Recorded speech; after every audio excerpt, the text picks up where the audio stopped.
we've got to do something about this. Are you with me? And we said, yes. Thompson now sees a small group of Vietnamese people running along a hedgerow, running for their lives, heading for a bunker. And in hot pursuit of them are the men from Charlie Company. Mr. Thompson calculated they had less than 30 seconds to live. He told us, I'm going to go over to the bunker and get these people out myself. And if these American soldiers fire on these people or me when I'm getting them out of the bunker, shoot them.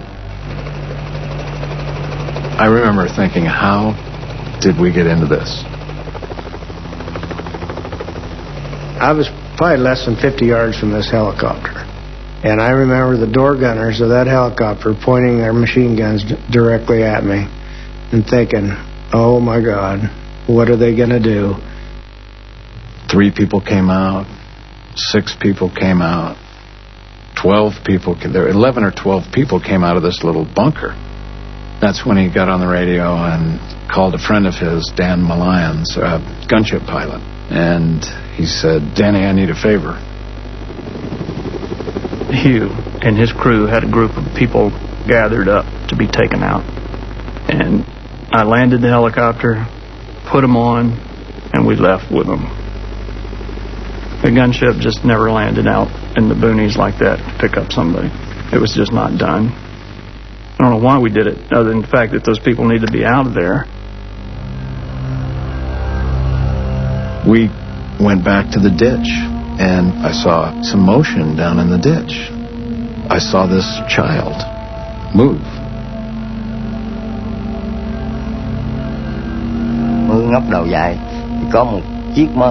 I lifted my head up and saw a helicopter landing in the rice fields. I was really scared. Wasn't sure if they would shoot again. But when I lifted my head, I saw 3 American soldiers approach, so I pretended to be dead. But the Americans, the 3 of them came down into the ditch. I looked up a second time, and they came and pulled me out. I remember taking the boy in my left hand by the back of his shirt, thinking, I hope these buttons are sewn on, or if the shirt lets go, I'm going to lose the boy. Mr. Thompson knew that Quang Ngai Hospital wasn't too far away. We left the boy with a nun at the hospital. Told the nun he probably doesn't have any family. Time just seemed like to go on. An hour could have passed, or 5 minutes could have passed. After we got in so far, we did get a ceasefire. And then you'd still hear a couple of guns shoot off, and you hear the ceasefire again. And then it was quiet.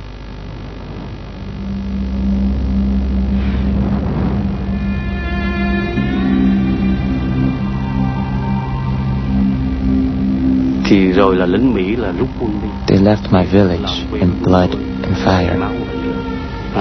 Wives lost husbands and children lost fathers.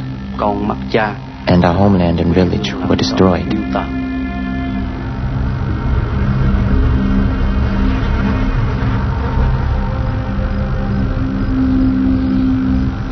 When there were no more sounds of guns, they came home to bury the dead. I ran home and there was nothing left.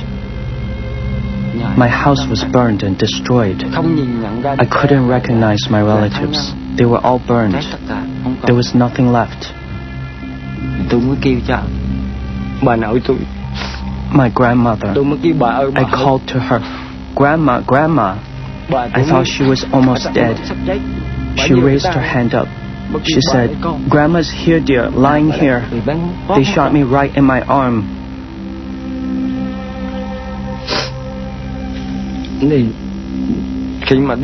When I called to my sister, she was outside. She just lay there unconscious. But when she heard me call, she woke up and crawled over. The 3 of us hugged each other and cried. We were covered in blood.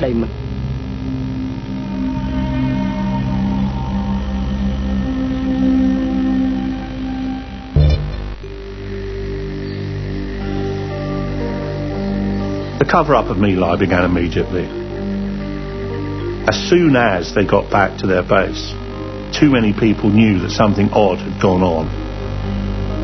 Already, Captain Medina had radioed to the headquarters, giving false figures for how many enemy killed in action there'd been.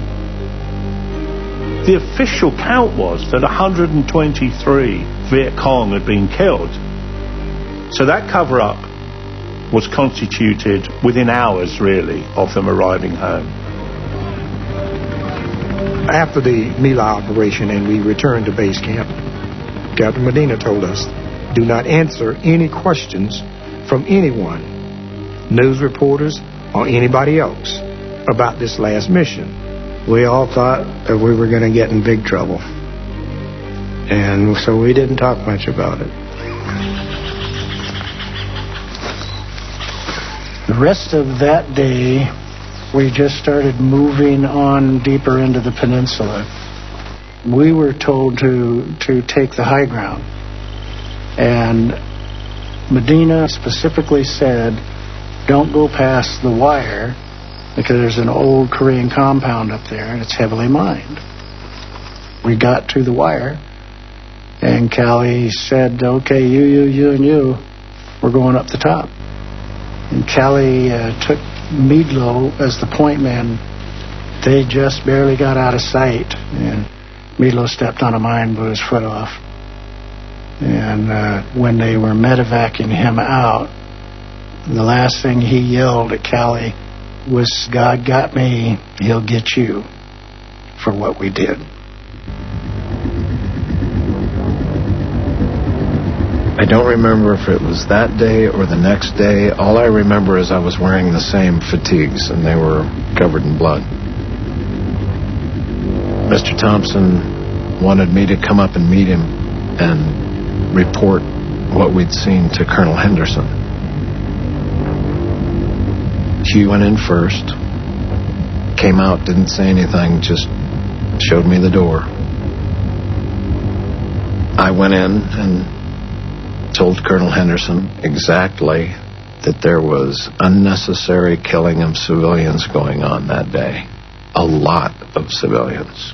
He made a couple notes on a legal pad, didn't really react to it in any particular way. Dismissed me and I left. I met Hugh outside the command bunker. He was having a fit. I think he broke the flight helmet. He threw it on the ground. He wanted to tear his wings off his uniform, said he'd never fly again. Thompson reported this to his commanding officer in hopes of getting action, and there was no action, there was no word, there was no buzz, no nothing.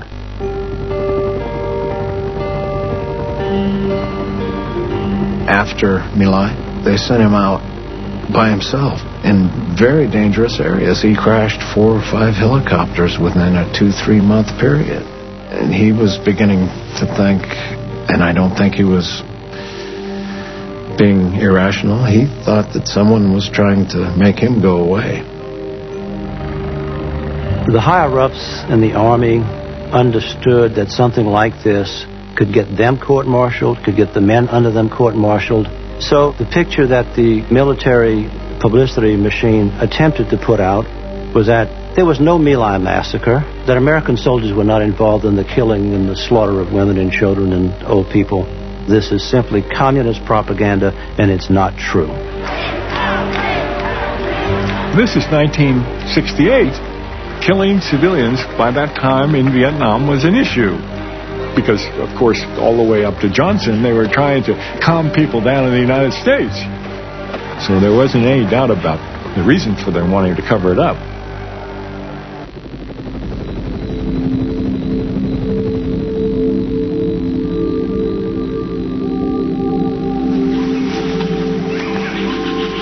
Following the MYLAI incident, Charlie Company was sent out into the jungle for over 2 months straight. We were isolated and put out in the mountains. It was like somebody putting us out there so we wouldn't talk to anybody.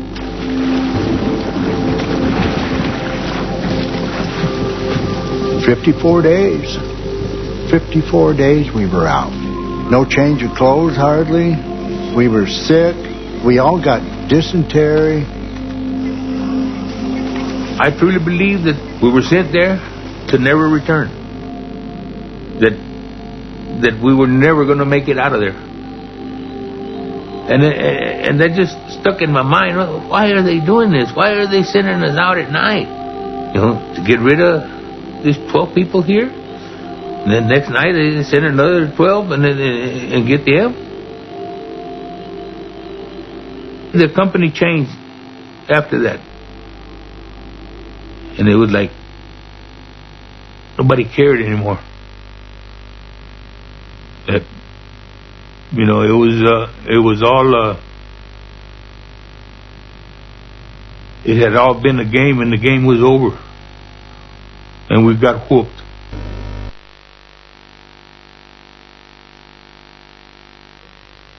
I had been told of the incident several times by several different people, and it became evident to me that there was a very real amount of truth behind the stories I had been told. Ron Ridnour was an aspirant journalist. He'd gone out to Vietnam to do his time there and had formed some very close friendships with members of Charlie Company. They were sitting down one day telling war stories, and his friend said to him, "Hey, did you hear what happened at Pinkville?" And he said, "No, what happened at Pinkville?" He said, "Well, we went in there and we just killed everybody." He said, "What?" Ridnour made a promise to himself that he would see if he could get some more evidence of this and bring it to the attention of the authorities.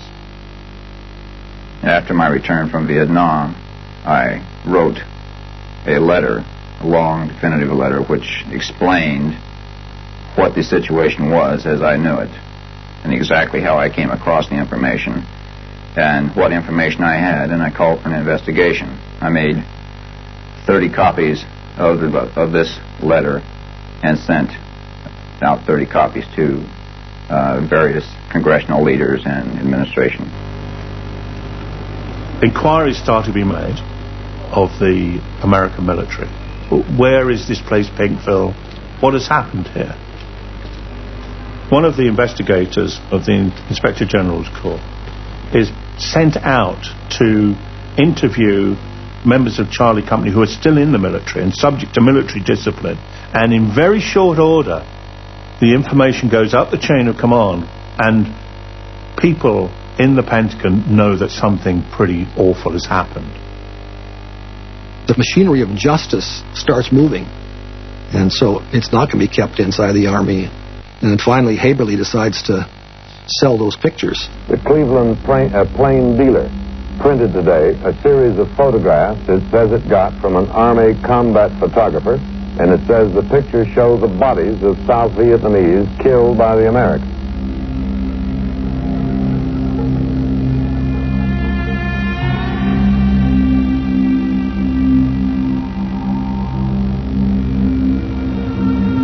Everybody saw those pictures. The pictures appeared in Life magazine and on nightly news stories over and over again.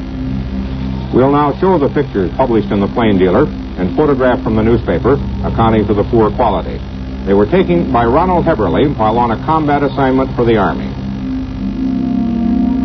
The pictures become almost ubiquitous, and they symbolize evil. And the more they're shown, the more difficult it is to kind of defend what happened at My Lai, or even to look at whatever extenuating circumstances might have been there at My Lai. Survivors have claimed that an American infantry patrol sweeping through their village in March last year executed more than 500 unarmed men, women, and children. It still isn't known exactly what happened in the Vietnamese village of My Lai, scene of multiple killings of civilians about 18 months ago. There are numerous charges. I got off work and I stopped at a bar to have a beer. And the news was on, and it flashed a picture of Callie. And I thought, my God, that's my unit. You know, and they brought up Medina's name, and then I listened to people at the bar, them